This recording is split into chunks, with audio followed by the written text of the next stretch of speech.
نحمده ونصلي على رسوله الكريم أما بعد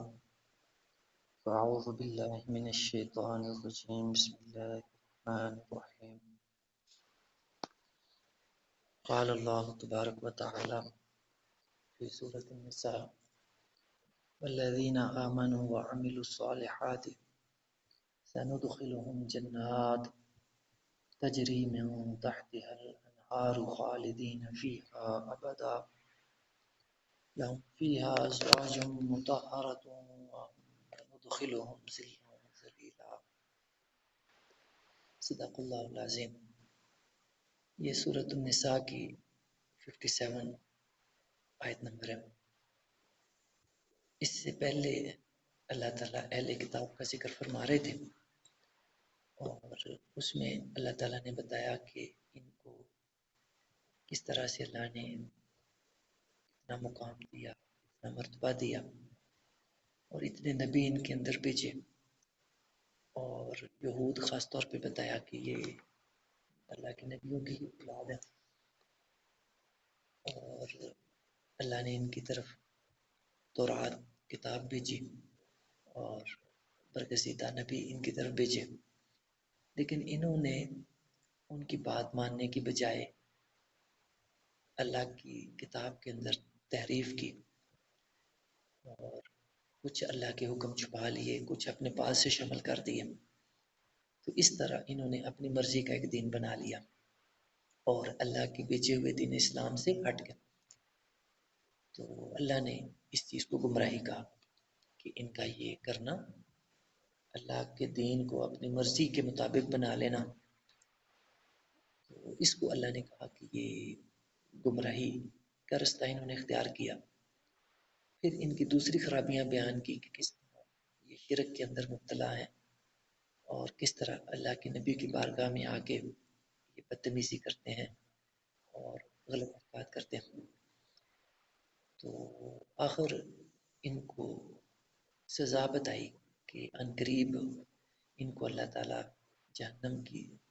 دہکتی ہوئی آگ میں پھینکے گا، اور جہاں ان کی کھالیں، ان کی جلد جل جائے گی، تو ایسا نہیں کہ جلد جلنے کے بعد سزا ختم ہو جائے گی، تو فرمایا کہ اس کو اللہ تعالیٰ بدل دیں گے، دوسری نئی جلد ان کو دیں گے، نئی کھال دیں گے، تاکہ ان کا جو عذاب ہے وہ جو ہے برقرار رہے، یہ سلسلہ چلتا رہے آگے۔ تو اب اللہ جانتا ہے کہ یہ سلسلہ مطلب جو ہے کب تک چلتا ہے، اور جو ہے یہ اللہ کو اس کا صحیح علم ہے۔ تو باقی شرک کے لیے تو اللہ تعالیٰ نے فرما دیا کہ جو انہوں نے شرک کا رستہ اختیار کیا ہوا ہے اس کو اللہ تعالیٰ معاف نہیں کرے گا۔ تو اس کا یہی مطلب ہے کہ ان کا پھر جو جہنم کے اندر چلنا ہے، سزا ہے، وہ ہمیشہ کے لیے ہے۔ تو پھر اس کے بعد آج کی جو آیت مبارکہ ہے 57 آیت نمبر سورۃ النساء کی، اس میں اللہ تعالیٰ نے ایمان والے بندوں کا تذکرہ کیا، ایمان والے لوگوں کا تذکرہ کیا کہ یہ تو نافرمانوں کا تذکرہ ہوا تھا 56 آیت تک، اور اب 57 سے ایمان والے لوگوں کا ایک سائملٹینیس کنٹراسٹ کے طور پہ جب اللہ تعالیٰ کفار کا جو ہے بیان فرماتے ہیں انجام، تو عام طور پہ ساتھ ہی ایمان والے لوگوں کا بھی اللہ تعالیٰ تذکرہ فرماتے ہیں تاکہ دونوں گروہ کھل کے سامنے آ جائیں اور لوگوں کو آگاہی ہو جائے، لوگوں کو زیادہ اچھی سمجھ آ سکے دونوں راہوں کی۔ تو آج کی آیت مبارکہ میں ایمان والوں کا اللہ تعالیٰ نے تذکرہ فرمایا، والذین آمنوا وعملوا الصالحات، جو لوگ ایمان اور عمل صالح کی راہ اختیار کرتے ہیں، سندخلہم جنات، ان قریب ہم ان کو جنات میں داخل کریں گے۔ یعنی کل بھی جو ہے اس چیز کا ذکر ہوا تھا کہ جو ایسی آیات ہیں یہ ہم اپنے لحاظ سے سمجھنے کی کوشش کریں گے تو ہم نہیں سمجھ سکیں گے، لیکن اگر ہم ان کو اللہ تعالیٰ کے طرف سے سمجھیں گے تو پھر ہمیں سمجھ آئے گی. سا جو ہے عربی میں ان قریب کے لیے استعمال ہوتا ہے. جس طرح ہم کوئی کام کرنا چاہ رہے ہوتے ہیں تھوڑی دیر تک، تو ہم کہتے ہیں کہ ہم بس ابھی کرنے لگے. تو اسی طرح عربی میں سا کا استعمال ہوتا ہے ان قریب کے معنوں میں ابھی یہ کام کرنے لگا. تو یہ جنت میں داخلہ جو ہے یہ مطلب جو ہے اعمال کی بنیاد پہ آخرت میں پیش آنا ہے. تو لیکن اللہ تعالیٰ کے لیے تو وہ ایک کھلی کتاب کی طرح ہے. ہمارے لیے وہ ہو سکتا ہے کہ زمانہ بہت دور کا ہو، لیکن اللہ کے لیے وہ زمانہ دور کا نہیں ہے. اللہ تعالیٰ کی ماضی، حال، مستقبل بھی یکساں نظر ہوتی ہے.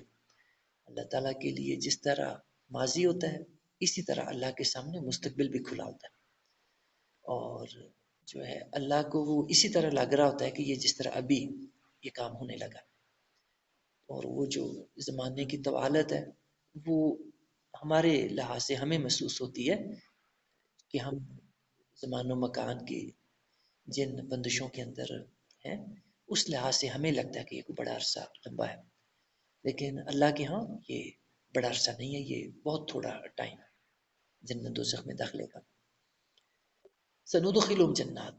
تو اللہ تعالیٰ اپنے لحاظ سے، اپنے ٹائم اینڈ اسپیس کے لحاظ سے فرما رہے ہیں کہ میں عنقریب ایمان اور عمل صالح کو جنات میں داخل کروں. عام طور پہ جب اللہ تعالیٰ جنت کا ذکر فرماتا ہے تو جمع کا صیغہ لایا جاتا ہے. جنات ایک جنت کو کہتے ہیں، جنت کا لفظی مطلب باغ ہوتا ہے، باغیچہ، باغ. تو جنات جمع کا صیغہ ہے جس کا مطلب زیادہ باغات. تو یہ اس لحاظ سے بتایا جاتا ہے کہ جنت ویسے تو وہ اس کا تصور ہے وہ یہی ہے کہ بہت بڑی جگہ ہے، ہماری دنیا سے بڑی جگہ، بہت وسیع جگہ سے. یہ حدیث میں جس طرح ہوتا ہے جو سب سے کم درجے کا جنتی ہوگا اس کو اللہ تعالیٰ اتنی بڑی جنت عطا فرمائیں گے کہ اس دنیا سے 10 گنا زیادہ بڑی ہوگی. تو اس سے سمجھا جا سکتا ہے کہ جو باقی جنتی ہوں گے ان کو کتنے کتنے بڑے درجے کی جنت ملے گی. تو پھر یہ چیز ہے کہ ہر جنتی کی اپنی جنت، اور ساری جنتیں ایک جیسی بھی نہیں ہوں گی. اور ہماری عقل بھی یہی کہتی ہے، اس عقل کا بھی یہی تقاضا ہے کہ جس بندے کے اعمال زیادہ اچھے ہیں تو اس کو بڑے درجے کی جنت ملنی چاہیے، اور جس کے اعمال کم درجے کے ہیں اس کو کم درجے کی ملنی چاہیے. اور اللہ کے ہاں بالکل یہی اصول کار فرما. وہاں ہر بندے کو اس کے اعمال کے لحاظ سے جنتوں کے بھی درجے ہوں گے. تو کچھ جنتیں اعلیٰ درجے کی ہوں گی، کچھ کم درجے کی ہوں گی. ہر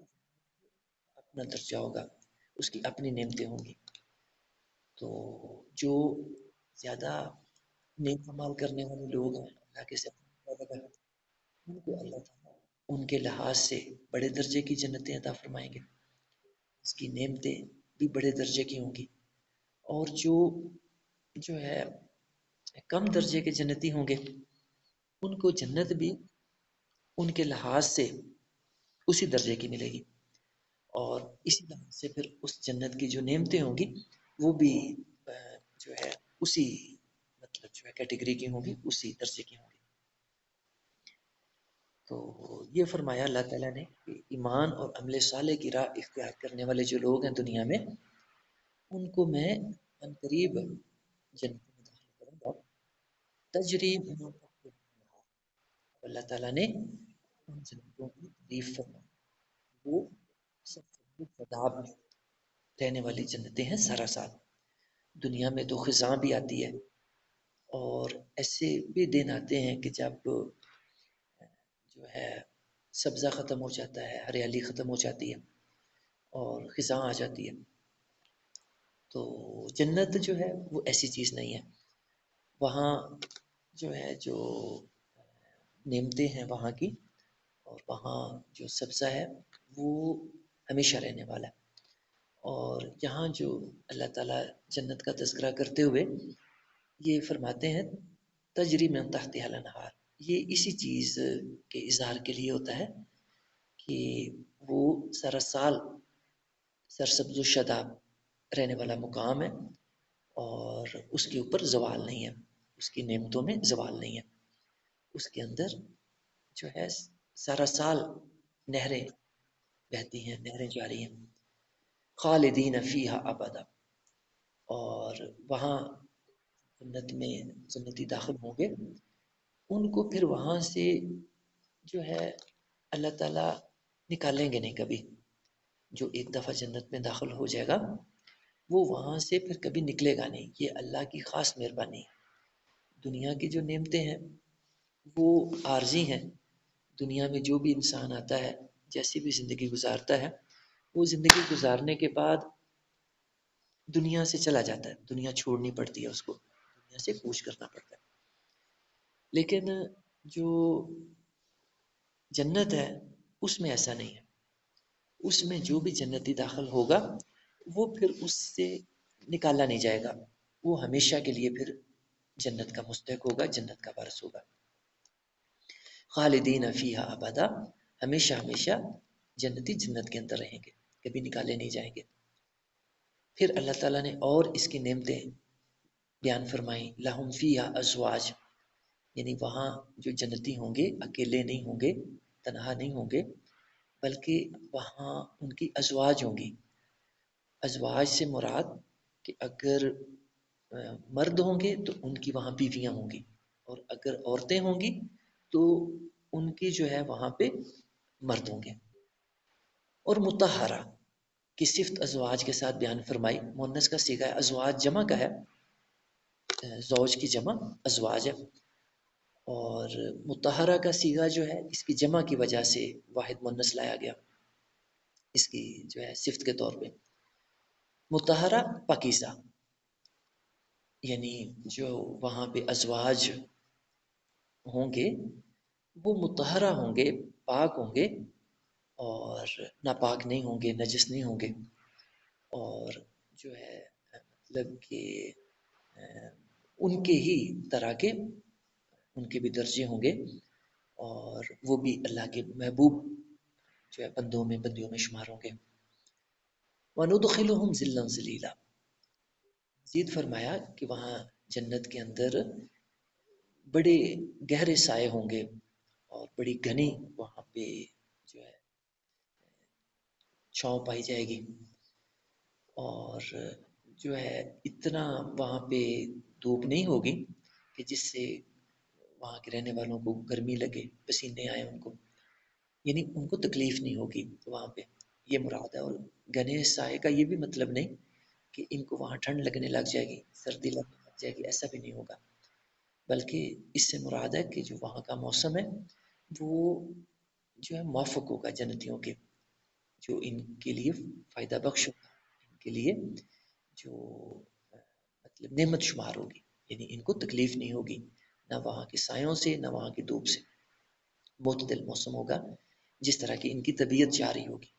کیونکہ وہاں من چاہی زندگی اللہ دیں گے جنتیوں کو. دنیا کے اندر جو لوگ رب چاہی زندگی گزارتے ہیں، اپنی من چاہی جو زندگی ہے اس کو قربان کرتے ہیں، اس کے صلے میں اللہ تعالیٰ ان لوگوں کو جنت میں من چاہی زندگی عطا فرمائیں گے. وہاں جیسا یہ موسم چاہیں گے، جیسی نعمتیں چاہیں گے، اللہ تعالیٰ ان کی وہاں ساری نعمتیں پوری کریں گے، ساری ان کی خواہشات پوری کریں گے. اب حدیث مبارکہ میں جو ہے اللہ تعالیٰ نے اپنے نبی صلی اللہ علیہ وسلم کو جنت کے بارے میں بتایا کہ وہاں کیسی نعمتیں ہوں گی. اور اللہ کے پیارے نبی صلی اللہ علیہ وسلم نے ہمیں اطلاع دی کہ وہاں کی نعمتوں کو زوال نہیں ہے، اور ہمیشہ وہ جنتیوں کی طبیعت کے مطابق ہوں گے. وہاں جس چیز کو ان کا جی کرے گا اللہ تعالیٰ ان کو دیں گے. اور ان کے خدمت کے لیے وہاں پہ جو ہے قرآن مجید میں دوسرے مقامات پہ بھی اس کا ذکر ہے کہ ان کے وہاں خدمتگار ہوں گے جو ان کا ہر حکم بجا لائیں گے، جو بھی یہ حکم دیں گے وہ ان کی تمیل ہوگی، یعنی وہاں بادشاہوں والی زندگی ہوگی، اور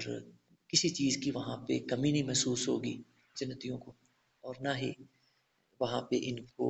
جو ہے کوئی ایسا محسوس ہوگا کہ ان کی جیسے کوئی حاجت پوری نہیں ہوئی، یعنی اللہ تعالیٰ ان کی وہاں ہر خواہش پوری کریں گے۔ تو بلکہ اللہ تعالیٰ پوچھیں گے جنتیوں سے کہ کیا تمہاری کوئی خواہش ہے جو نہیں پوری ہوئی، کوئی رہ گئی ہے؟ تو جنتی سوچیں گے، غور کریں گے اور کہیں گے کہ یا اللہ تو نے ہمیں سب کچھ ہی دے دیا، کوئی چیز رہ نہیں گئی جو ہمیں نہیں ملی۔ تو پھر کچھ لوگ جو ہے ایسے موقع پہ کہیں گے اللہ تعالیٰ سے کہ یا اللہ تو نے جو ہے اپنے دیدار کا وعدہ کیا تھا کہ جنت کے اندر میں اپنی زیارت کراؤں گا، اپنا دیدار کراؤں گا۔ تو پھر اللہ تعالیٰ جنتیوں کی یہ خواہش بھی پوری کریں گے،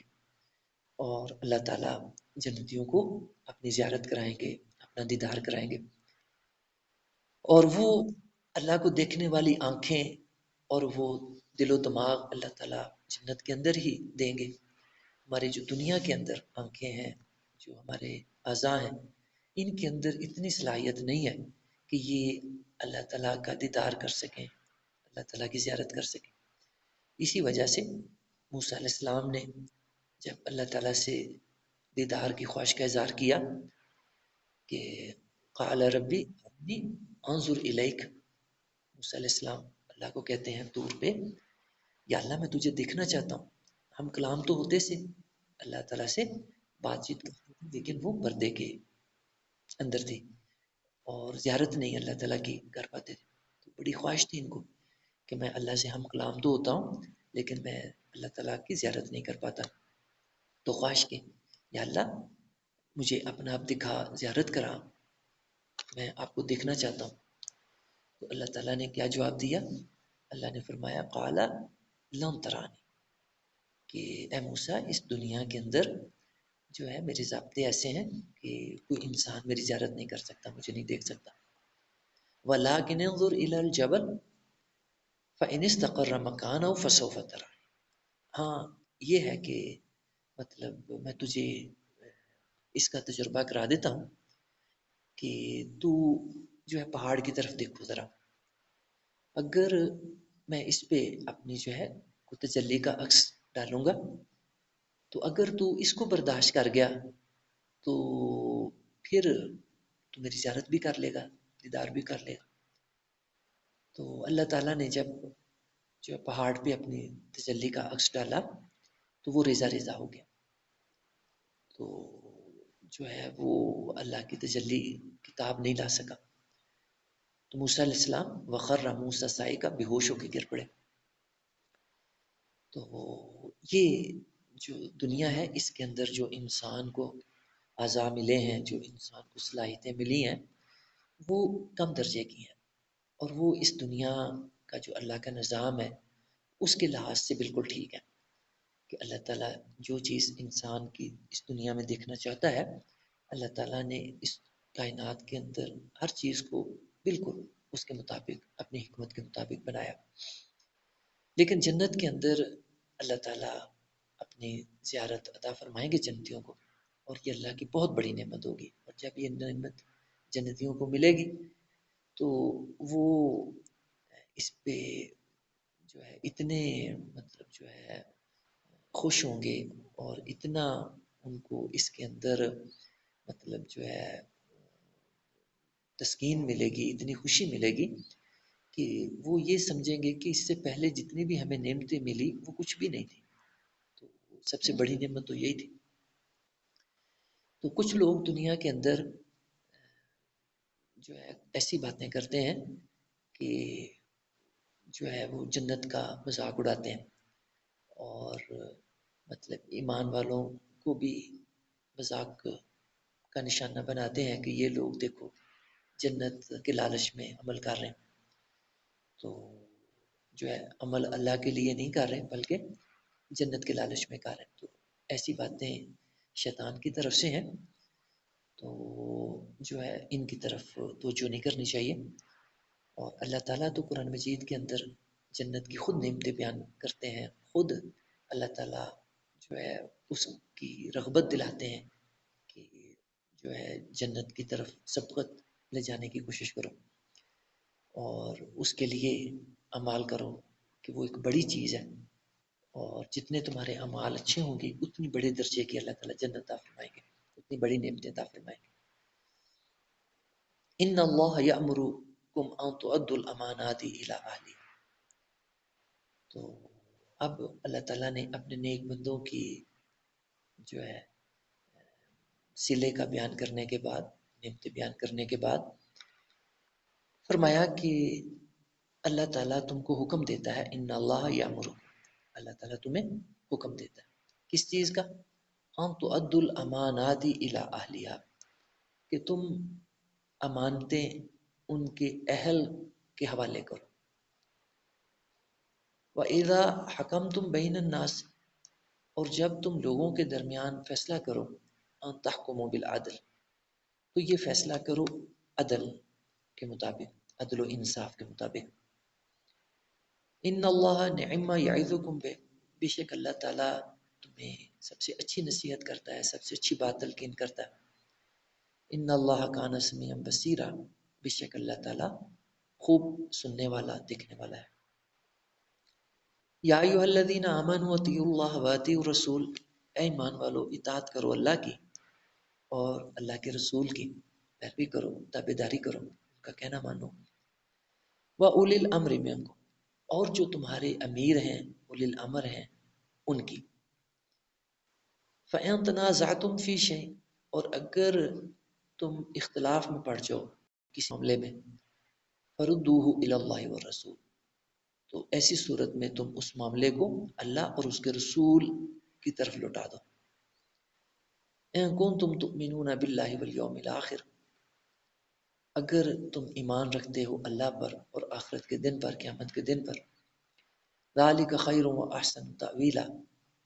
یہ چیز خیر ہے اور انجام کے لحاظ سے بھی آسن ہے، اچھی ہے. یہ دو آیات بڑی اہم ہیں اسلامی معاشرت کے لحاظ سے، اسلامی اجتماعی نظام کے لحاظ سے. ان میں اللہ تعالیٰ نے جو اسلامی اجتماعیت ہے اس کا بنیادی خاکہ پیش کیا کہ جو بھی اجتماعی نظام ہوتا ہے اس کے تین بنیادی اجزاء ہوتے ہیں. اس میں لیجسلیچر ہوتی ہے، جوڈیشری ہوتی ہے، اس میں جو ہے ایگزیکٹو ہوتی ہے. تو ان تینوں کا جو بنیادی اسٹرکچر ہے اللہ تعالیٰ نے ان دو آیات کے اندر بیان فرمایا کہ باقی جو دنیا کے لوگ ہیں وہ اپنے لحاظ سے جو ہے اپنی معاشرت قائم کرتے ہیں، اپنا جو ہے سیاسی اور اپنا اسٹیٹ کا نظام قائم کرتے ہیں. اور مسلمانوں کا اپنا طریقہ ہے، اللہ نے ان کو جو ہے علیحدہ طریقہ دیا. مسلمان جو ہے اللہ کی تعلیمات کے مطابق اپنا یہ نظام قائم فرماتے ہیں. تو پہلی جو چیز ہے 58 آیت، اس میں اللہ تعالیٰ نے پہلے اس کی جو ایگزیکٹو پہلو ہے اس کا بیان فرمایا. ان اللہ یامرکم، بے شک اللہ تعالیٰ تمہیں حکم دیتا ہے. یعنی یہ کوئی اختیاری چیز نہیں اللہ نے پیش کی کہ اپنی مرضی سے ہم جیسا چاہیں نظام قائم کر لیں، بلکہ یہ اللہ کا حکم ہے. جس طرح باقی اللہ کے حکام جو ہے واجب الاطاعت ہے، اسی طرح یہ بھی اللہ کے جو احکام ہیں واجب الاطاعت ہے ہر مسلمان کے لیے. اور ہماری پہلے نشستوں میں بھی یہ بات بیان ہوتی رہتی ہے کہ اللہ تعالیٰ کا مسلمانوں سے مطالبہ سارے دین پہ چلنے کا. یا ایھا الذین آمنوا ادخلوا فی السلم کافہ، اے ایمان والو اللہ کے دین میں پورے کے پورے داخل ہو جاؤ. تو جزوی دین اللہ کا مطالبہ نہیں ہے. یہود و نصارہ اللہ کے غضب کا شکار کیوں ہوئے؟ کہ انہوں نے بھی یہی کام کیا تھا. انہوں نے کچھ حکم اللہ کی کتاب سے لے لیے تھے اور کچھ انہوں نے اپنی خواہشات شامل کر کے تو انہوں نے دین بنا لیا. تو اللہ تعالیٰ نے اس دین کو رد کر دیا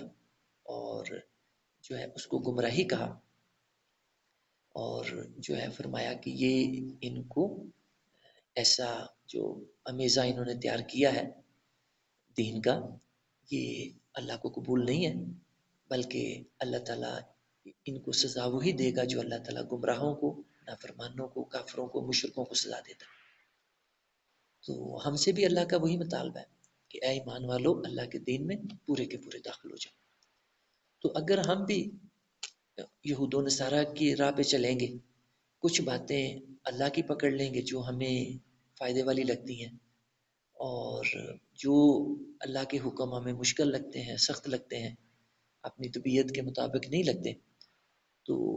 وہ ہم اپنی خواہشات پہ چلنا شروع کر دیں. اس طرح ہم بھی امیزہ بنائیں گے اللہ کے دین کا، تو ہمارا بھی وہی حال ہوگا جو یہود و نصارہ کا ہوا. وہ تو جو ہے اللہ کے اتنے برگزیدہ نبیوں کی اولاد تھے، تو اس نسبت نے بھی ان کو کوئی فائدہ نہیں دیا. تو ہم وہی طریقے پہ چل کے تو ہم مطلب جو ہے وہ کیسے کامیاب ہو جائیں گے. تو یہ شیطان کا دھوکہ ہے کہ وہ ہمیں ہر طرح کے جو اعمال کرنے کے باوجود بھی تسلی دیتا ہے کہ تم جنتی ہو، تم جدی پشتی مسلمان ہو، لہٰذا جنت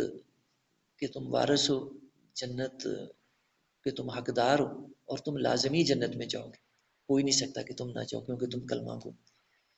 تو یہ شیطان جس طرح ہمیں دھوکہ دے رہا ہے، اسی طرح یہود و نصارہ کو بھی اس نے دھوکہ دیا ہوا تھا. وہ بھی اپنے آپ کو بڑا پاک باز سمجھتے تھے. کل کی آیات میں بھی ان کی ان نظریات کو اللہ نے بیان فرمایا تھا کہ الم تر الی الذین یزکون انفسہم، یعنی اعمال تو ان کے یہ تھے کہ انہوں نے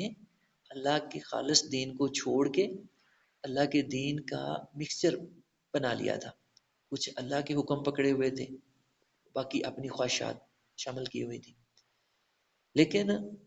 دعویٰ ان کا بھی بڑی پرہیزگاری کا تھا، بڑی نیکی کا تھا، اور بڑے اللہ کے جو ہے قریب ہونے کا. تو قرآن نے ان کی جو ہے یہ کوٹیشنز بھی نقل فرمائی ہیں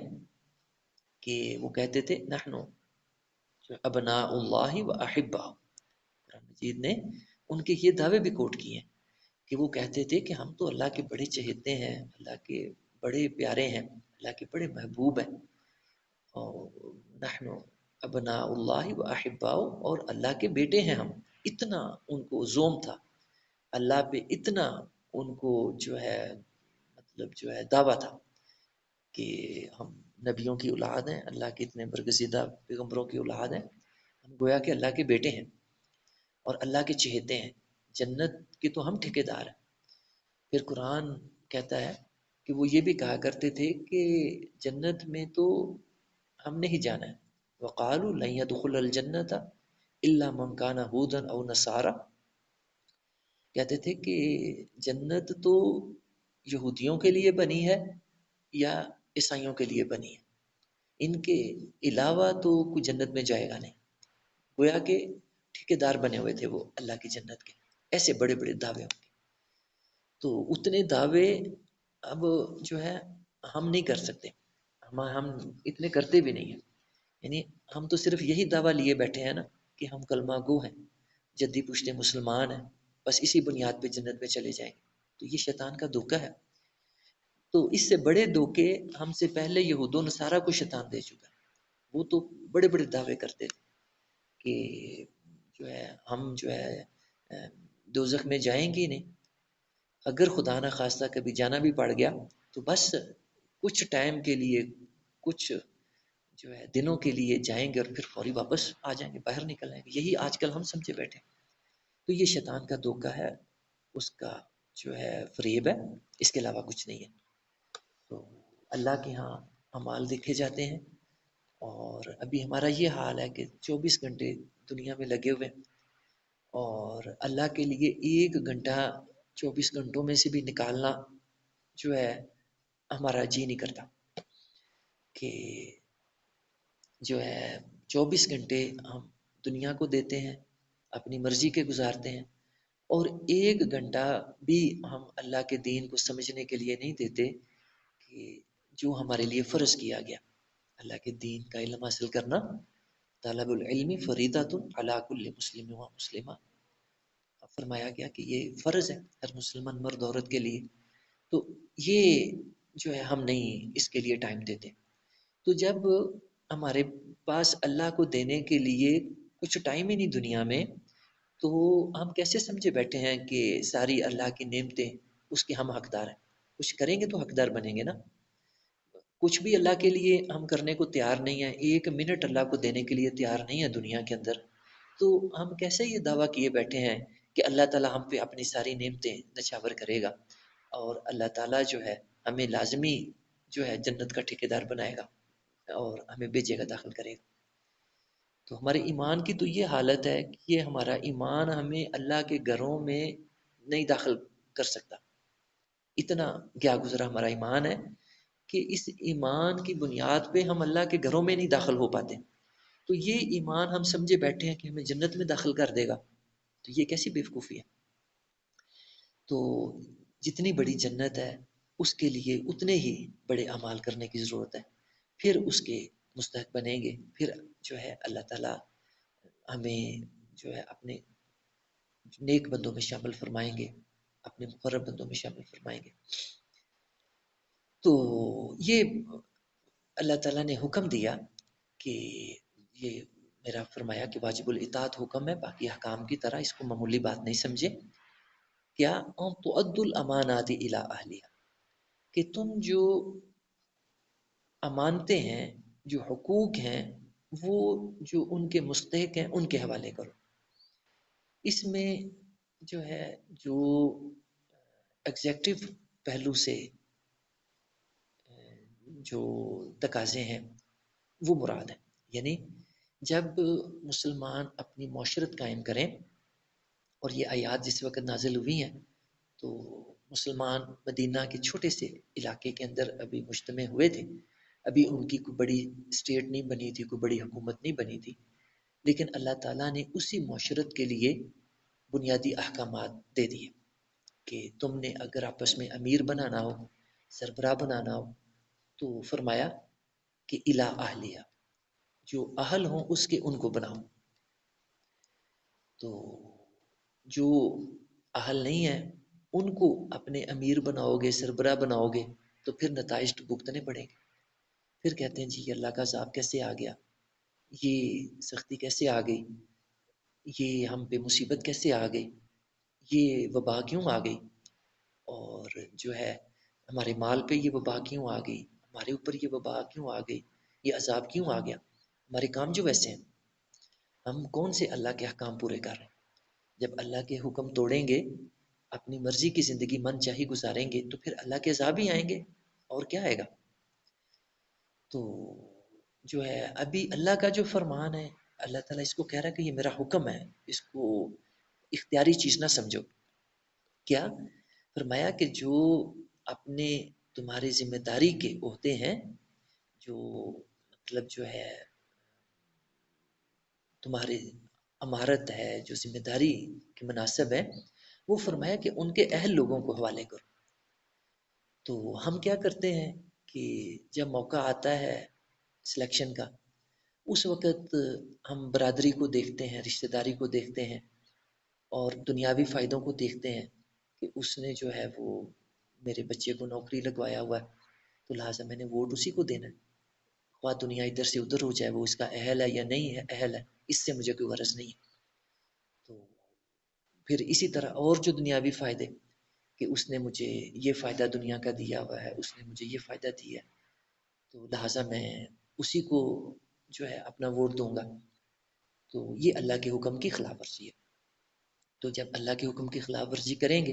اور پھر ان نااہل لوگوں کی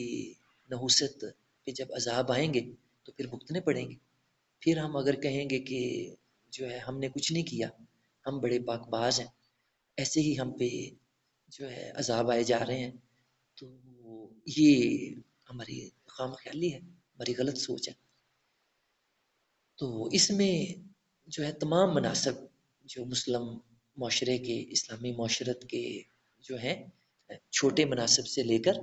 بڑے مناصب تک، جس میں کہ مطلب جو ہے پورے ملک کا سربراہ آ جاتا ہے، اور جو ہے پورے صوبے کے سربراہ آ جاتے ہیں، اور پھر اسی طرح وہ جو ادارے بناتے ہیں اور ان کے آگے جو مختلف مناصب ہوتے ہیں، تو وہ بھی اس آیت مبارکہ کے تحت آ جاتے ہیں کہ الا اہلیہ، اس کو اللہ تعالیٰ نے امانت کہا ہے۔ یہ جو مناصب ہیں، یہ جو ذمہ داری کے عہدے ہیں، اور ان کا اللہ کا حکم ہے کہ الا اہلیہ، جو ان کے مستحق ہوں، جو ان کے اہل ہوں، ان کے حوالے کرو، اور جو مستحق نہیں ہے، جو اہل نہیں ہے ان کے، ان کو جو ہے اس کے لیے منتخب نہ کرو۔ تو یہ اللہ کا حکم ہے۔ تو جس طرح باقی اللہ کے احکام ہیں، اسی طرح یہ حکم بھی ہر مسلمان کے لیے جو ہے وہ اسی درجے کا ہے۔ وَإِذَا حَكَمْتُمْ بَيْنَ النَّاسِ أَن تَحْكُمُوا بِالْعَدْلِ، یہ دوسرا حکم اللہ تعالیٰ کا جوڈیشری کے حوالے سے، عدالتی نظام کے حوالے سے، کہ ایسا ہو نہیں سکتا کہ ایک بندہ اللہ پہ ایمان رکھتا ہو اور جو ہے آخرت پہ ایمان رکھتا ہو، اور وہ جو فیصلے ہیں وہ اللہ کے احکام کی بجائے شیطانی جو طریقے ہیں، جو شیطانی نظام ہے، طاغوت کا نظام ہے، اس کے مطابق کروائے، تو یہ بھی اللہ کے حکم کی خلاف ورزی ہے۔ تو یہ اللہ کا فرمان ہے کہ جب اللہ تعالیٰ تمہیں زمین کے کسی خطے میں جو ہے اختیار دے، قوت دے، طاقت دے، اللہ تعالیٰ تمہیں وہاں پہ جو ہے سیاسی قوت سے نوازے، تو وہاں کا جو نظام ہے، عدالتی نظام، وہ فرمایا کہ تم اللہ کے احکام کے مطابق قائم کرو۔ وَإِذَا حَكَمْتُمْ بَيْنَ النَّاسِ أَن تَحْكُمُوا بِالْعَدْلِ، نظام عدل قائم کرنا یہ بھی اللہ کے احکام میں سے ہے۔ یہ بھی کوئی اختیاری چیز نہیں ہے کہ جس کا جی کرے اس کو مانے، جس کا جی کرے نہ مانے، ایسا نہیں۔ یہ بھی اللہ کے احکام میں سے۔ عدالتی نظام بھی اللہ کے احکام کے مطابق ہونا، عدل و انصاف پہ مبنی قائم کرنا، یہ بھی مسلمانوں کی ذمہ داری ہے۔ اگر وہ ایسا نہیں کریں گے تو اس کا خمیازہ بھگتیں گے، جو کہ بھگتنا پڑ رہا ہے۔ ان اللہ نعم ما یعظکم بہ، فرمایا کہ یہ جو اللہ تعالیٰ تمہیں چیزیں تلقین کر رہا ہے، جو نصیحت کر رہا ہے، یہ سب سے اچھی نصیحت ہے، یہ سب سے اچھی بات ہے۔ اس کو نصیحت بھی کہا، حکم بھی کہا۔ ان اللہ کان سمیعا بصیرا، جب اللہ تعالیٰ اپنے احکام دیتا ہے، اپنی تعلیمات اور اپنا نظام بندوں کے سامنے رکھتا ہے، تو وہیں پہ اس طرح کا جملہ بھی اللہ تعالیٰ سامنے رکھتا ہے تاکہ لوگوں کو پتہ چلے کہ ان کا واسطہ کسی کمزور بے بس خدا کے ساتھ نہیں ہے، بلکہ ایسے خدا کے ساتھ ہے جو کہ کامل سماعت رکھنے والا ہے، کامل بصارت رکھنے والا ہے۔ کوئی بھی آواز اس کے کانوں سے پوشیدہ نہیں ہے، ان سے مطلب جو باہر نہیں ہے، اور کوئی بھی چیز اس کی نگاہوں سے چھپی ہوئی نہیں ہے۔ وہ ہر چیز کو سن رہا ہے، ہر چیز کو دیکھ رہا ہے، بڑی طاقت والا ہے، بڑی قوت والا ہے۔ تو جو اتنی قوت والا ہے، اتنی طاقت والا ہے، سمع و بصر اتنے کمال درجے کی رکھتا ہے، تو وہ پھر حساب بھی لے گا جو نافرمانی کرے گا، جو نہیں اللہ کے حکموں کی پرواہ کرے گا۔ اور پھر اس کے بعد اگلی جو آیت مبارکہ 59 ہے، اس میں اللہ تعالیٰ نے جو لیجسلیچر کا پہلو ہے، اسلامی معاشرت کا، اسلامی تنظیم کا، اس کو واضح فرمایا کہ جو قانون سازی ہے اسلامی اجتماعیت کے اندر، اسلامی معاشرے کے اندر، وہ بھی اللہ اور اس کے رسول کے فرامین کے تحت ہوتی ہے۔ اس میں کوئی بھی قانون ایسا نہیں بنایا جا سکتا جو اللہ اور اس کے رسول کی نافرمانی پر مبنی ہو، ان کے احکام کے خلاف ہو۔ اور اللہ کا شکر ہے کہ پاکستان کے قانون کے اندر یہ چیز درج ہے کہ یہاں کا کوئی بھی قانون ایسا نہیں بنایا جائے گا جو کہ repugnant to the Quran and the Sunnah, Quran اور اللہ کے نبی کی سنت کے متضاد ہوگا، اس کے خلاف ہوگا۔ ہمارے قانون میں یہ چیز درج ہے، لیکن وہ مطلب جو ہے پھر ایک علیحدہ بحث ہے کہ قانون ہمارا اسلامی ہونے کے باوجود پھر مطلب جو ہے کیوں نہیں اس پہ عمل کیا جا رہا، وہ پھر نفرت آ جاتی ہے، نافرمانی آ جاتی ہے اللہ کی، کہ ایک طرف ہم اللہ کو حق میں اعلیٰ تسلیم کرتے ہیں، اور ساتھ ہی ہم پھر ایسے جو ہے قانون بناتے ہیں جو اس کو ختم کر کے رکھ دیتے ہیں عملی طور پہ، اس کی تنفیذ وجود میں نہیں آتی۔ تو یہ سمجھ لیں کہ شاید اللہ جو ہے وہ اسی طرح مطلب جو ہے ڈیل دیے رکھے گا، پوچھے گا نہیں، نہیں ایسا نہیں ہے۔ تو یہ جو بڑے عذاب اللہ کے جو ہے ہم دیکھتے ہیں، مشاہدہ کرتے ہیں، وہ انہی نافرمانیوں کی وجہ سے ان کا بڑا عمل دخل ہے۔ جب کسی علاقے میں، جب کسی خطے میں، ملک میں اللہ کی اطاعت ہوتی ہے، فرما برداری ہوتی ہے، تو پھر اللہ کی رحمتیں نازل ہوتی ہیں، اللہ کی برکتیں نازل ہوتی ہیں، اور جو ہے ہر طرف خوشحالی کا دور دورہ ہوتا ہے۔ لیکن جب اللہ کے ساتھ لوگ ہاتھ کرنے کی کوشش کرتے ہیں، اللہ کو دھوکہ دینے کی کوشش کرتے ہیں، تو پھر اللہ کے عذاب بھی دیکھنے پڑتے ہیں، ان کا بھی سامنا کرنا پڑتا ہے، وہ بھی لازمی ہے، کیونکہ اللہ کی ذات جو ہے وہ مطلب کمزور نہیں ہے، اس کے علم میں ہر چیز ہے، اس کو پتہ ہے کہ کیا ہو رہا ہے، کیسے ہو رہا ہے۔ تو پھر فرمایا کہ اگر جو تمہارے اولی الامر ہیں ان کی بھی اطاعت کا حکم دیا گیا، لیکن ان کی اطاعت صاف طور پہ دیکھی جا سکتی ہے کہ ان کو تابع رکھا گیا اللہ اور اس کے رسول کی اطاعت کے، کہ مستقل بذات جو اطاعت ہے وہ اللہ اور اس کے رسول کی ہے، اور جو اولی الامر ہیں وہ مستقل بذات مطیع نہیں ہے، بلکہ وہ جب تک اللہ اور اس کے رسول کی احکام کے مطابق لے کے چلیں تو ان کی اطاعت ہے، کہ لیکن جب وہ اللہ اور اس کے رسول کے خلاف کسی چیز کا حکم دیں تو پھر فلا سمع ولا طاعہ، تو پھر اولی الامر کی بھی کوئی اطاعت نہیں ہے، پھر ان کی بات نہیں مانی جاتی۔ تو آیت کا اسلوب بھی بہت پیارا ہے، اس میں جو ہے عام بندہ بھی سمجھ سکتا ہے کہ جب اللہ کی اطاعت کا حکم دیا تو اطیعوا کا لفظ اللہ تعالیٰ نے استعمال کیا، رسول کی اطاعت کا کہا تو اس کے ساتھ بھی اللہ تعالیٰ نے علیحدہ سے اطیعوا کا لفظ استعمال کیا، لیکن جب اولی الامر کا ذکر کیا تو اس کے ساتھ اللہ نے اطیعوا کا لفظ علیحدہ سے استعمال نہیں کیا، بلکہ ان کو اطیع اللہ اور اطیع الرسول کے تحت کر دیا، کہ جو جب تک وہ اللہ اور اس کے رسول کے مطابق لے کے چلیں تو ان کی اطاعت کرو، اور جب ان کے خلاف کسی چیز کا حکم دیں، ان کے خلاف لے کے چلیں تو پھر ان کی اطاعت نہیں۔ اور آگے بڑا اہم مسئلہ بیان فرمایا کہ فَإِن تَنَازَعْتُمْ فِي شَيْءٍ، کہ ایسا ہوتا ہے کہ اولی الامر کوئی حکم دیتے ہیں اور حکم سننے والے سمجھتے ہیں کہ ان کا یہ حکم اللہ کے احکام سے متنازع ہے، اس کے مطابق نہیں ہے، یا ان کو اللہ کا حکم سمجھنے میں کوئی مغالطہ لگا، تو اس صورت میں مطلب جو ہے یہ نہیں کہ آپ جو ہے وہ جس چیز کو آپ سمجھ رہے ہیں کہ وہ ان کے ٹھیک نہیں ہے، آپ آنکھیں بند کر کے عمل کرنا شروع کر دیں، ایسا نہیں ہے۔ جس کی مثالیں ہمیں جو ہے ہمارا جو کرنے اولا کا دور تھا، خلافت کا دور تھا، اس میں ملتی ہیں، کہ ایک جو ہے دفعہ حضرت عمر رضی اللہ تعالیٰ عنہ ممبر پہ کھڑے ہوئے خطبہ دینے کے لیے، تو لوگوں کو کہا کہ میری بات سنو اور مانو، تو ایک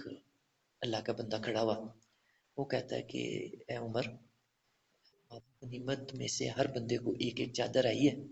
اور وہ ایسی ہے، اتنی اس کی جو ہے پیمائش ہے کہ اس سے پورا لباس نہیں بن سکتا، لیکن ہم دیکھ رہے ہیں کہ تمہارے جسم پہ پورا لباس ہے، تو تم پہلے تو اس کا حساب دو کہ تم نے اتنی چادر کہاں سے لے لی، جبکہ باقیوں کو تو اتنی نہیں ملی۔ تو پھر اسی طرح اور معاملات میں جہاں وہ لوگ سمجھتے تھے کہ اولو الامر ہے، جو ان کا خلیفہ ہے، حاکم ہے، سربراہ ہے، امیر ہے، وہ کوئی بات دین کے خلاف محسوس کرتے تو وہ اس کا اظہار کرتے اور کہتے کہ پہلے جو ہے اس کو کلیئر کریں۔ تو ایسے معاملات میں جب مطلب امیر بھی سمجھ رہا ہو کہ وہ قرآن و حدیث سے صحیح استنباط کر رہا ہے، اور جو مطلب دوسرے لوگ ہیں جو مامورین ہیں، جو مطلب جو ہے عام رایا ہے، وہ سمجھتی ہے کہ یہ بات ٹھیک نہیں ہے، ان کی قرآن و حدیث کے مطابق نہیں ہے. تو ایسی صورت میں پھر اللہ تعالیٰ نے حل دیا فردوہ الی اللہ والرسول، کہ پھر یہ جو متنازع چیز ہے، متنازع امر ہے، اس کو تم اللہ اور اس کے رسول کی طرف لوٹا دو. یعنی جو ہے پھر رجوع کرو کہ جو اہل علم حضرات ہیں، جو قرآن اور حدیث کو جاننے والے ہیں، سمجھنے والے ہیں، پھر ان کے سامنے یہ معاملہ پیش کر دو، جن کو اللہ نے دین کے علم سے نوازا ہے اور فہم و فراست دی ہے. تو وہ غور کر کے تو بتا دیں گے کہ کہاں اور کس طرح سے کون غلطی پہ ہے، اور جو صحیح راہ ہے، جو قرآن و حدیث سے مطابقت رکھنے والی ہے، وہ اس کی نشاندہی کر دیں. یعنی کوئی بھی جو چیز ہے اس کا جو مطلب ہے، جو اس کا استنباط ہے، وہ قرآن و حدیث سے، قرآن و سنت سے ہونا چاہیے، اور ان کے علاوہ کسی اور کو یہ اختیار نہیں دیا گیا کہ وہ اپنا حکم نافذ کر دیں.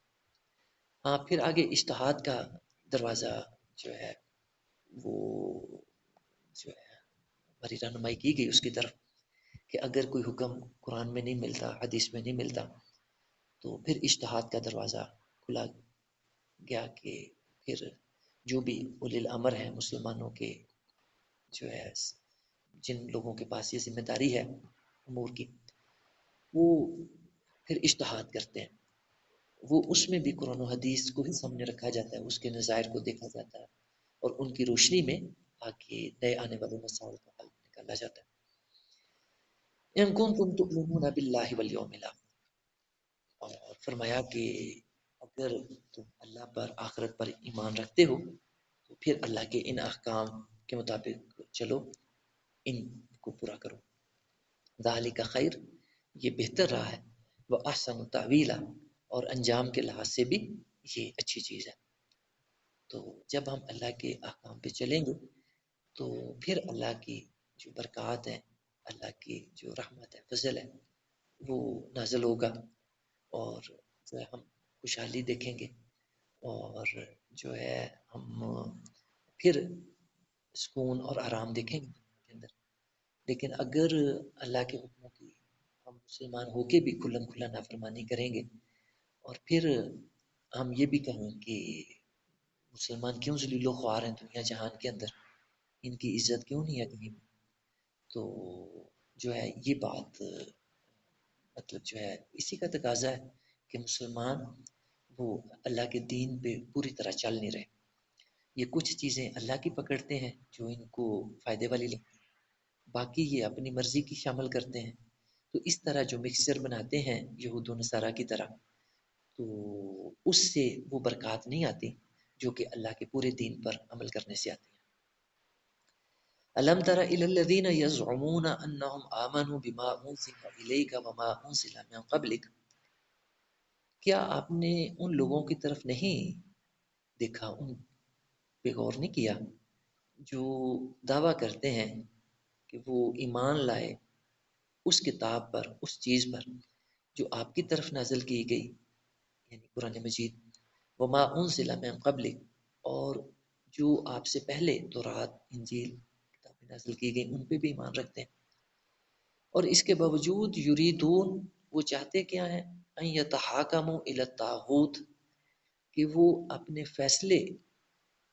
کروانے کے لیے اپنے معاملات کے، اپنے نزاعات کے طاغوت کے پاس جائیں. وقد امروا ان یکفروا بھی، حالانکہ طاغوت کا تو کفر کرنے کا، انکار کرنے کا اللہ نے حکم دیا تھا. ویرید الشیطان ان یضلهم ضلالا بعیدا، اور شیطان تو یہی چاہتا ہے کہ وہ تمہیں دور کی گمراہی میں لے جائے. یعنی جو لوگ اللہ پر ایمان رکھتے ہیں، اللہ کے دین پر ایمان رکھتے ہیں، ان سے اللہ کا تقاضا ہے کہ وہ اپنے آپس کے جو معاملات ہیں، اپنے جو نزاعات ہیں، وہ اللہ کے دین کے مطابق فیصلہ کریں، ان کو حل کریں. تو جو ہے جو لوگ اللہ کے احکام کے مطابق اپنے نزاعات کا، آپس کے معاملات کا فیصلہ نہیں کرتے، بلکہ شیطانی طاقتوں کے پاس فیصلہ کروانے کے لیے جاتے ہیں، تو وہ اللہ کی نافرمانی کر رہے ہیں۔ تو اس کو ہی اللہ تعالیٰ نے کھلی دور کی گمراہی کہا کہ یہ کوئی چھوٹی موٹی گمراہی نہیں، بلکہ اس کو اللہ تعالیٰ نے بہت بڑی گمراہی کہا کہ ایمان والے اللہ کے احکام کے مطابق ہی آپس میں فیصلے کرتے ہیں، اور اللہ کے احکام کے مطابق جو ہے اپنے نزاعات کو طے کرتے ہیں، اور ان کو چھوڑ کے دوسرے جو طریقے ہیں، جو دوسرے اصول و ضوابط ہیں، ان کے مطابق اپنے فیصلے نہیں طے کرتے۔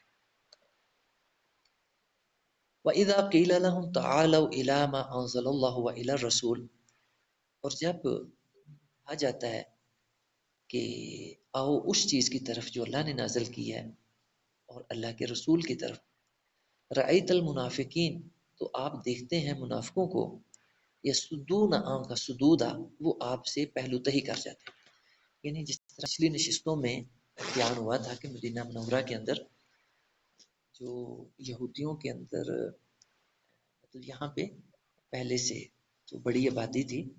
اوس خزرج کی تھی، اور پھر یہود کے 3 قبائل تھے آباد۔ تو یہودی عام طور پہ دنیا پرست واقع ہوئے ہیں، اور باقی لوگوں کے اندر بھی جو ہے زیادہ مذہب یہی پایا جاتا ہے دنیا پرستوں کا، لیکن یہود کے اندر تو یہ چیز بہت زیادہ۔ تو جب انہوں نے یہ دیکھا کہ مسلمانوں کے پاس یہاں ایک سیاسی قوت آ گئی ہے مدینہ کے اندر، اور ایک غالب اکثریت مسلمانوں کے پاس ہے، اور ایک قوت طاقت ان کے پاس ہے، تو وہ دنیاوی فائدے لینے کے لیے ظاہری طور پہ مسلمان ہو گئے، تاکہ اس طریقے سے جو دنیاوی فائدے سمیٹے جا سکتے ہیں وہ اکٹھے کریں۔ تو اب ان کی یہ سوچ مختلف جو ہے مواقع پہ سامنے آتی رہتی تھی، یعنی جب کوئی معاملہ پیش آنا تو انہوں نے کیا کرنا کہ اپنا فیصلہ کروانے کے لیے انہوں نے جو ان کے یہودی سردار ہوتے یا اس شعبے کے لوگ ہوتے، مذہبی پیشوا ہوتے، ان کے پاس جانا، جب ان کو وہاں فائدہ نظر آنا دنیا کا۔ جب ان کو فائدہ اللہ کے پیارے نبی صلی اللہ علیہ وسلم کے پاس فیصلہ کرانے میں نظر آتا تو پھر یہاں آ جاتے۔ تو اس چیز کو اللہ تعالیٰ نے بڑی گمراہی کہا، اور کہا کہ یہ جو مطلب منافق ہیں ان کو اللہ تعالیٰ نے واضح طور پہ منافق کہا، رأیت المنافقین، یعنی وہ ظاہری طور پہ تو اسلام قبول کیا ہوا تھا، انہوں نے مسلمانوں کے گروہ میں شامل تھے، لیکن اللہ تعالیٰ ان کو واضح طور پہ منافق کہہ رہا ہے، رأیت المنافقین یصدون عنک صدودا۔ اور ان کی پہچان کیا تھی کہ ان کو کہا جاتا تھا کہ تم اپنے جو معاملات ہیں فیصلے اللہ اور اس کے رسول سے کرواؤ، تو وہ ان سے کروانے کی بجائے ان سے تو کنی کترانے کی کوشش کرتے، ان سے اعراض کی کوشش کرتے، اور وہاں اپنے فیصلے لے کے جاتے جہاں ان کو یقین ہوتا کہ ہمارے حق میں فیصلہ ہوگا، اور جو ہے ہمیں یہاں پہ سچا کیا جائے گا۔ فَكَيْفَ إِذَا أَصَابَتْهُم مُّصِيبَةٌ بِمَا قَدَّمَتْ أَيْدِيهِمْ ثُمَّ جَاءُوكَ يَحْلِفُونَ بِاللَّهِ إِنْ أَرَدْنَا إِلَّا إِحْسَانًا وَتَوْفِيقًا۔ تو جو ہے ایسا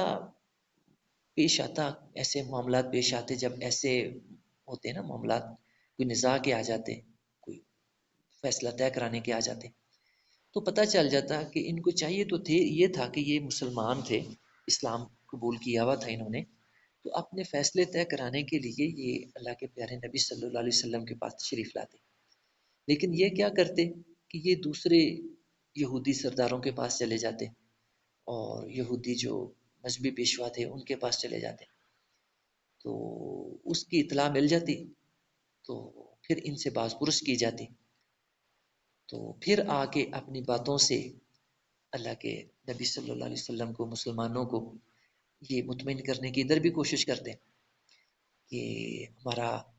یہ جو کام ہم نے کیا ہے بس یہ تو ہم نے ایک بھلائی سمجھتے ہوئے، احسان و توفیق کا اور ایک موافقت کے نقطہ نظر کے پیش نظر ہم نے یہ کام کیا، یعنی مختلف ہیلے بہانے وہ اپنے جواز میں پیش کرتے ہیں، جو ہے مسلمان بھی خوش رہیں، ہمارے منافقت بھی پردہ پڑا رہے۔ تو جو ہے اللہ تعالیٰ نے کیا ان کا حال بیان فرمایا، اولئک الذین، یہی لوگ ہیں، یعلم اللہ ما فی قلوبہم، کہ ان کے دلوں کے حالات کو اللہ تعالیٰ خوب جانتا ہے۔ یعنی یہ سادہ لوگ مسلمانوں کو تو دھوکہ نہیں ہے کہ ہم بھی مسلمان ہیں، ہم بھی کلمہ گو ہیں، لیکن اللہ کو دھوکہ نہیں دے سکتے، اللہ کو تو دلوں کا بھی پتہ ہوتا ہے۔ تو اللہ تعالیٰ نے اس موقع پہ، اس جو ہے حالات کے اندر فرمایا اپنے نبی صلی اللہ علیہ وسلم کو کہ ابھی جو موقع ہے فَآرِزَنُمْ، آپ ان سے اعراض کریں، ابھی چشم پوشی سے کام لیں، وَعِزْهُمْ، اور ان کو نصیحت کرتے رہیں، وَقُلْ لَهُمْ فِي أَنفُسِهِمْ قَوْلًا بَلِيغًا، اور آپ نصیحت ایسی کرنے کی کوشش کریں کہ جو ان کے دلوں کو جا کے ٹچ کرے، جو ہے ان کے ضمیروں کو جا کے اپروچ کرے، اور ان کے دل و دماغ کو جو جا کے متاثر کرے، اور ان جو ہے سمجھ آ جائے کہ واقعی جو ہے یہ چیز ہمارے لیے جو ہے یہی صحیح ہے اور یہی فائدے والی ہے۔ وما ارسلنا من رسول الا ليطاع باذن اللہ، اب اللہ تعالیٰ نے اسی مضمون کو جو ابھی تک ہماری آج کی نشست میں چل رہا تھا، اسی کو اللہ تعالیٰ نے تاکید کے ساتھ بیان فرمایا کہ ہم جو بھی رسول بھیجتے ہیں وہ اس لیے بھیجتے ہیں کہ اس کی اطاعت کی جائے، اس کی تابع داری کی جائے، بِإِذْنِ اللہ، اللہ کے اذن سے، اللہ کا حکم ہے، اللہ کا فرمان ہے کہ اس کے رسول کی پیروی کی جائے، اس کے رسول کی اطاعت کی جائے۔ تو یہ کوئی اختیاری چیز نہیں ہے کہ جس کا جی چاہے رسول کی اطاعت کرے، جس کا جی نہ چاہے وہ نہ کرے، ایسا اختیار نہیں اللہ نے دیا، بلکہ یہ اللہ کا لازمی حکم ہے کہ کوئی ایمان والا ہو ہی نہیں سکتا جب تک کہ وہ اللہ کے رسول کی اطاعت نہ کرے، پیروی نہ کرے، اور جو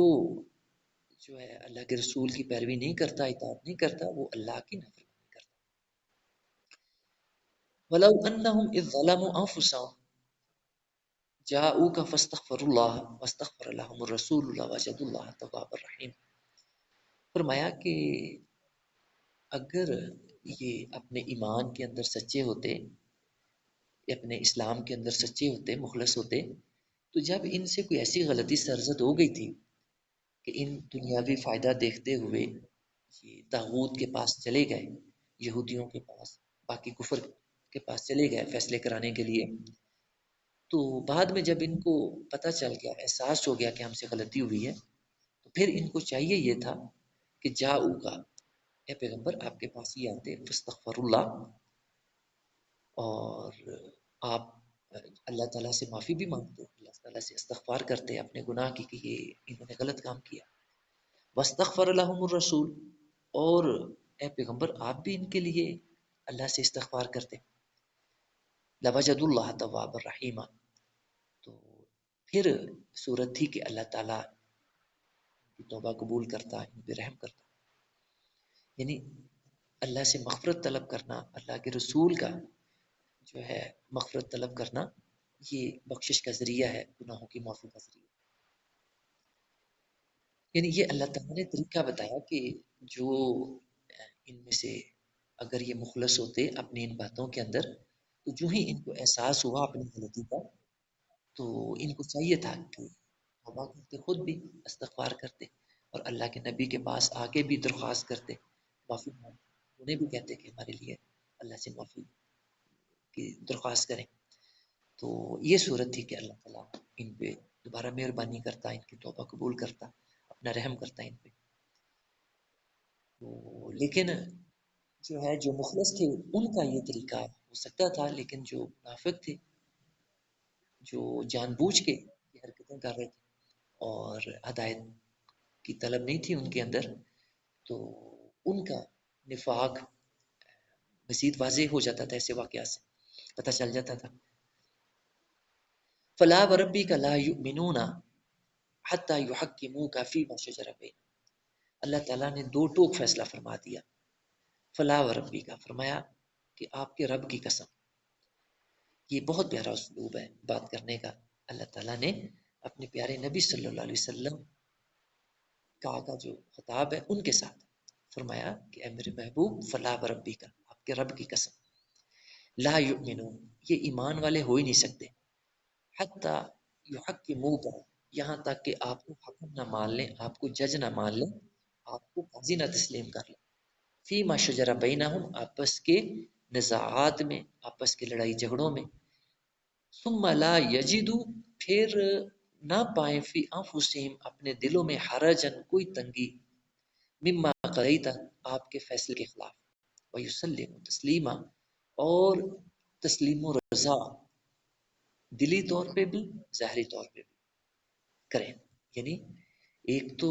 اللہ کے نبی کو حکم تسلیم کرنا فیصلوں کا، یہ صرف آپ کی زندگی میں نہیں بلکہ آج بھی یہ فرمان اللہ تعالیٰ کا اسی طرح قابل عمل ہے جس طرح کہ آپ کی حیات میں. آج آپ کے فرامین، آپ کی حدیث مبارکہ، آپ کی سنت، آپ کا طریقہ ہمارے پاس موجود ہے، وہ آپ کی نمائندگی کر رہا ہے. تو ہم جو بھی آج بھی فیصلے کریں، یا جو بھی ہمارے قاضی ہوں، ہمارے حکم ہوں، وہ اللہ کی کتاب اور سنت رسول صلی اللہ علیہ وسلم کی روشنی میں فیصلے کریں. تو پھر جو فیصلہ اب سامنے آئے، اگر اپنا کوئی نقصان دنیا کا اس میں نظر آ رہا، تو یہ نہیں کہ ایسی صورت میں کہیں جی اب ہم نہیں مانتے اس فیصلے کو، بلکہ اس میں بھی یہی حکم ہے کہ اللہ کے فیصلے کو مانا جائے. اور جو ہے صرف ظاہری طور پہ نہیں بلکہ فرمایا وَيُسْلِمُوا تَسْلِيمًا ثُمَّ لَا يَجِدُوا فِي أَنفُسِهِمْ حَرَجًا مِمَّا قَضَيْتَ، اس کو دل و جان سے تسلیم کریں، خوشی کے ساتھ، اور ایسا نہیں کہ دل میں جو ہے ان رنجش ہو کہ یہ ہمارے خلاف کیوں اللہ نے اور اللہ کے رسول نے فیصلہ کر دیا. ایسا جو بھی فیصلہ ہو اس کو دل و جان سے تسلیم کریں، اس پہ راضی ہوں. تو اس میں جو ہے اس آیت مبارکہ کے تحت بڑا مشہور واقعہ مفسرین بیان کرتے ہیں، اور میں مختصراً بیان کر دیتا ہوں کہ جو ہے یہ تھے اسی طرح کے نا منافق، وہ اپنا فیصلہ کرانے کے لیے جو ہے چلے گئے، نبی اکرم صلی اللہ علیہ وسلم کے پاس آ گیا. یہودی تھا اور ایک ابراہیم نام مسلمان تھا. تو نبی علیہ السلام نے دیکھا ان کا معاملہ، جب سنا تو یہودی آپ کو لگی تو اب وہ جو ابراہیم مسلمان تھا وہ جو ہے کہتا میں نہیں مانتا اس فیصلے کو. وہ اب یہودی کو لے کے تو عمر رضی اللہ تعالیٰ عنہ کے پاس آ گیا اور آ کے کہتا ہے کہ آپ فیصلہ کریں. تو دوسرا تھا یہودی، اس نے بتا دیا کہ اے عمر، آپ کے نبی نے پہلے یہ فیصلہ میرے حق میں کیا ہے، تو اب یہ آپ کا ساتھی ہو کے مسلمان ہو کے بھی آپ کے نبی کے فیصلے کو نہیں مان رہا، آپ کے پاس لے گیا کہ آپ دوبارہ سے فیصلہ کریں. تو حضرت عمر رضی اللہ تعالیٰ کہتے ہیں وہ گھر جاتے ہیں، تلوار لے کے آتے ہیں، اور اس جو برائے نام مسلمان ہوتا ہے ظاہری طور پہ اس کی گردن جو ہے اڑا دیتے ہیں، اس کا سر قلم کر دیتے ہیں، اس کو قتل کر دیتے ہیں. اور پھر فرماتے ہیں کہ جو اللہ کے نبی کا فیصلہ نہیں مانتا تو عمر کے نزدیک اس کا یہی فیصلہ ہے. تو اللہ تعالیٰ نے بھی اسی چیز کی فرمائی فلا وربی کا لا یؤمن، اس آیت بارہ میں سورۃ النساء کی 65 آیت فرمایا کہ آپ کے رب کی قسم نبی لا یؤمنون، یہ لوگ ایمان والے ہو ہی نہیں سکتے، حتی یحکموک فیما شجر بینہم، یہاں تک کہ آپس کے نزاعات میں آپ کو حکم نہ تسلیم کر. اللہ تعالیٰ ہمیں قرآن کو سمجھنے کی توفیق عطا فرمائے. آخر دعوانا